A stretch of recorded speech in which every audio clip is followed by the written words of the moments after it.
Hello guys, so I'm going to go over the first text for this week. This is Max and Kai play ball. If you were in my class last year, you might remember this text. We did read it, but we're going to use it today to practice theme. I'm going to read the story out loud, so if you don't feel like you need that, you can skip ahead maybe like 2 or 3 minutes. And then I'm just going to go through the questions and maybe talk about what you should use to answer those questions. I will not be going over the answers because I do want this to be a learning experience, and I don't want you guys just to be copying down the answers. So I'll go over the questions, but that answer should be done on your own.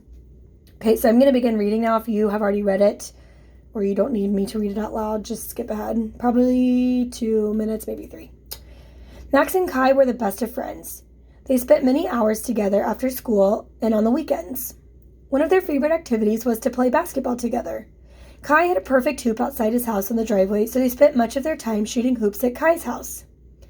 "Where's the basketball?" Max asked one day when he was over at Kai's house.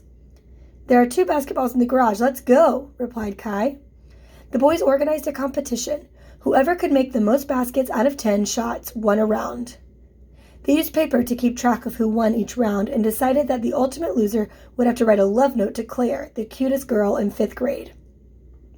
After they played 6 rounds and were tied in the competition, Kai's mom called them in for dinner.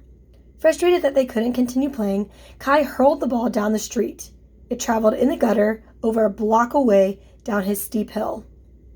"I'll get it later," shouted Kai as he threw his arm in the air. After dinner, they grabbed the ball from the garage and continued their competition.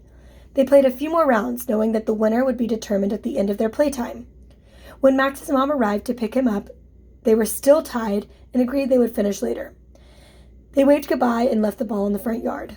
Giggling as they gazed at Claire the next day in class, Max and Kai agreed that they would continue their competition to determine a winner. "I can't wait to see what your love letter says," Kai taunted Max. "She's going to fall in love with you after she reads your letter," Max laughed. When they got to Kai's house and started looking for a ball, they couldn't find one. "What happened to the balls?" Max inquired.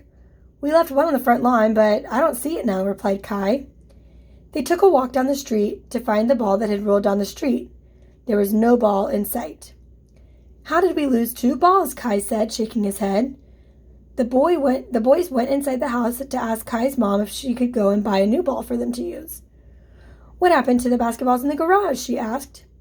"Well, I think they got lost or stolen or something," Kai mumbled.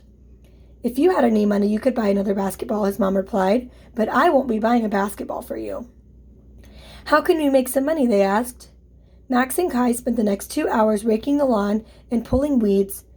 When it was time for Max to leave, they only had earned $8 of the 24 they needed to buy a new basketball. Instead of playing ball for the next week, they worked in the yard and did chores around the house until they earned enough money to buy a new ball.